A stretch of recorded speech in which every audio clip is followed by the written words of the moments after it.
아이돌 진짜 She was a K-pop idol, a K-drama star, and a voice for women's rights in a world that demanded perfection. But behind her radiant smile, Sulli was fighting a battle no one could see. On October 14th, 2019, the world lost her to a silent killer. Not a disease, not an accident, but the relentless cruelty of cyberbullying. This is the story of Sulli, the K-drama star whose tragic death exposed South Korea's darkest crisis. Stick around, this story will leave you speechless. Choi Jin-ri, known to the world as Sulli, was born on March 29, 1994, in Busan, South Korea. From a young age, she was destined for stardom. At just 11 years old, she stepped into the spotlight as a child actress, playing Princess Sonhwa in the SBS drama Ballad of Seodong. Her talent was undeniable, and soon, she caught the eye of SM Entertainment, one of South Korea's biggest K-pop agencies. After years of grueling training, Sulli debuted in 2009 as a member of the girl group FX. Their first song, La Cha Ta, released in 2009, became very popular and helped them gain recognition. Over time, they became a well-known and influential K-pop group. In 2013, FX made history as the first K-pop group to perform at SXSW, marking a significant moment for K-pop's global reach. Sulli was the group's visual, known for her stunning beauty and playful charm. But beneath the glitz and glamour, the pressure was already building. Sulli wasn't just a K-pop idol. She was known for breaking barriers and speaking out on important issues. In a conservative society where idols are expected to be perfect, obedient, pure, and silent, Sulli dared to be different. She spoke out about mental health, feminism, and her right to live freely. But that bravery came at a cost. By 2012, Sulli was at the peak of her career. She returned to acting with a lead role in the K-drama To the Beautiful You, a romantic comedy that showcased her charm. Fans adored her, but the K-pop industry's strict rules were suffocating. Idols were banned from dating, restricted from speaking out, and expected to maintain a flawless image. Sulli, however, chose to be different and express herself freely. In 2013, rumors spread that she was dating rapper Choiza from dynamic duo. Male fans, who saw her as their ideal girlfriend, were furious. SM Entertainment denied the relationship at first, but the damage was done. Sulli became a target for online hate. Then, in 2014, she took a break from FX, citing mental and physical exhaustion from the relentless rumors. SM Entertainment stated that she was taking a temporary hiatus because of the overwhelming stress she was facing. As a result, FX's red light promotions were cut short. Sulli begged SM Entertainment to take action against the hate, but they did little to protect her. The year later, in 2015, she left FX for good to focus on acting. But leaving FX didn't stop the cyberbullies. They followed her every move, scrutinizing her social media and personal life. Sulli reignited the controversy with a bold move. She posted selfies on Instagram with no bra. In South Korea's conservative culture, this was seen as scandalous. Netizens called her names, accused her of sexualizing minors, and labeled her an attention seeker. Sulli's attempt to express her freedom only fueled the fire of online hate, drawing a new wave of criticism. She kept posting bra-less photos on Instagram, each time sparking mixed reactions from the public. While some defended her right to express herself, others criticized her and shamed her for challenging traditional expectations of women. In 2018, Sulli went live on Instagram, tears streaming down her face as she pleaded, "I'm not a bad person. Why are so many of you talking bad about me?" It was a raw, vulnerable moment that captured the immense pain she was enduring from relentless online hate. Fans watched, heartbroken, as Sulli asked for help, but despite her desperate plea, the world remained largely silent. On June 21, 2019, Sulli appeared on the premiere of Night of Hate Comments, a show where celebrities read malicious comments about themselves. She faced the hate head-on. One comment called her an attention seeker. Sulli laughed and said, "Aren't we all attention seekers?" She even joked, "Please give me attention." But behind her playful response, the pain was real. She later revealed she'd struggled with panic disorder and social phobia since childhood. The constant cyberbullying was breaking her. On Night of Hate Comments, Sulli didn't hold back. She addressed the accusations that had followed her for years. One comment claimed she used drugs because her pupils looked dilated. Sulli explained, "There are even people who've uploaded comparisons of photos of my pupils next to photos of the pupils of people who really do drugs." She clarified that it was tied to her role in the 2017 film Real, which had a scene portraying drug use. She said, "I did a lot of research then and watched 5 films a day about drugs.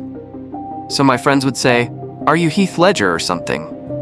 I told them, 'Can I do method acting too? I'm doing this because I want to do a good job.'" She even offered to take a strand of her hair for a drug test, showing her frustration with the baseless rumors. Sulli also tackled the controversy that had haunted her for years, her decision to go bra-less.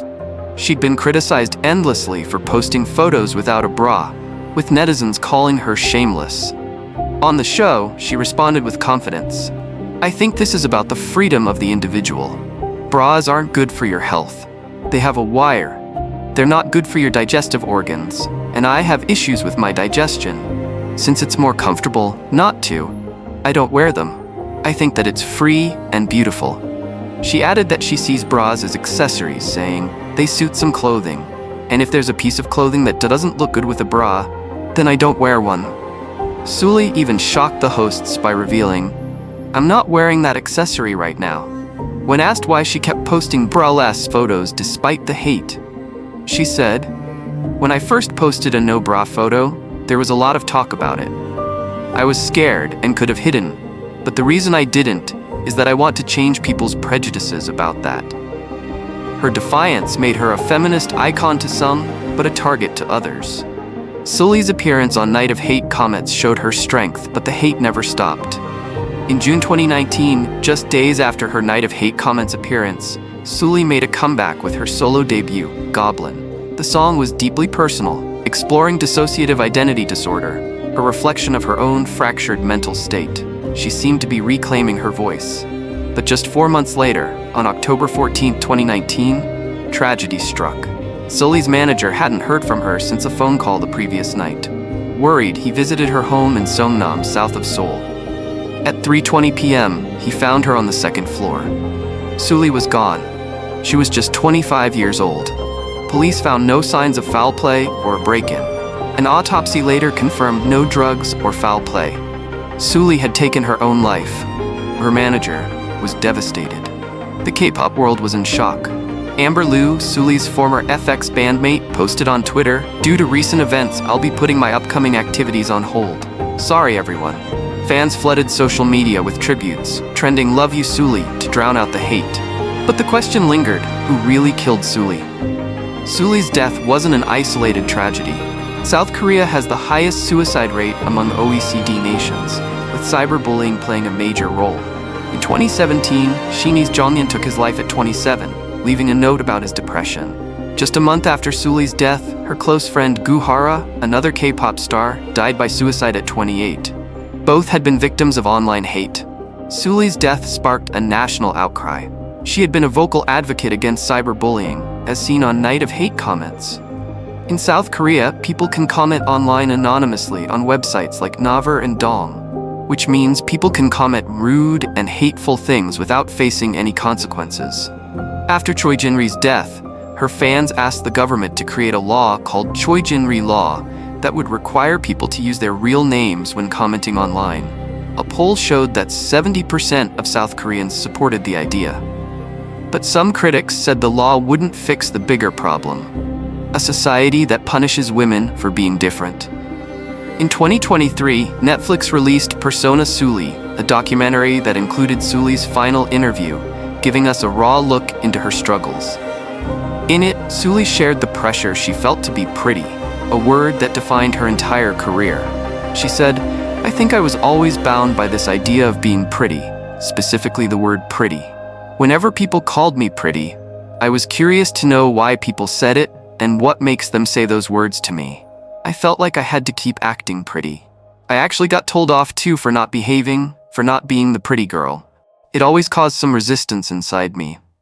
Sulli's words revealed the suffocating expectations placed on her, not just to look perfect, but to be perfect, like a product on display. Sulli went even further, exposing the dark reality of being a K-pop idol. She said, "Being a K-pop idol is the worst," and added, "I don't feel people think celebrities are humans." She felt like she was seen as a product, not a person, a sentiment echoed by many in the industry. Sulli explained, "I actually got told off too for not behaving," revealing how she was scolded for not fitting the pretty girl mold. The pressure to conform caused a deep resistance inside her, a rebellion that defined her life and her struggles. Sulli's words weren't just her own. They reflected a broader truth about the K-pop industry, where idols are often treated as commodities, stripped of their humanity by fans, agencies, and the public. Sulli was more than a K-pop star. She was a women's rights activist who fought for body positivity and mental health awareness. Her comments on Night of Hate about going braless weren't just about fashion, they were about freedom. And her reflections in Persona, Sulli revealed the dehumanizing reality of being an idol. But South Korea's conservative culture wasn't ready for her. Female idols are held to impossible standards, expected to be pure, obedient, and silent. Sulli's crimes? Not wearing a bra, dating publicly, and speaking her mind. For that, she was attacked relentlessly. Her death exposed the toxic underbelly of K-pop fandoms and the industry's failure to protect its stars. Sulli's death left a void in the K-pop world, but her legacy lives on. In Persona Sulli, she left behind a powerful message about the need to see celebrities as humans, not products. After her death, IU's song Peach, written for Sulli, re-entered music charts as fans honored her memory. Sulli's story also sparked change. Kakao disabled comments on entertainment news to curb hate, and South Korean lawmakers proposed anti-cyberbullying bills. But 5 years later, little has changed. Cyberbullies still target idols, and the industry still fails to protect them. Sulli's defiance on Night of Hate comments, her fight to change prejudices, and her raw honesty in Persona, Sulli remind us of the cost of speaking out. She wanted a world where people could be themselves without fear. Let's honor her by making that world a reality. Sulli's story isn't just a tragedy, it's a call to action. We need to stop cyberbullying before it claims another life. We need to see idols as humans, not products. If you're struggling, please reach out. You're not alone. And if you see hate online, call it out. Let's fight for the freedom Sulli believed in. Sulli's story broke my heart, but her courage inspired me. What do you think about South Korea's cyberbullying crisis? Do you think the K-pop industry needs to change how it treats idols? Share your thoughts in the comments. I read every single one. If this story moved you, hit that like button and subscribe for more true crime and K-pop stories. Let's keep Sulli's memory alive. See you in the next video.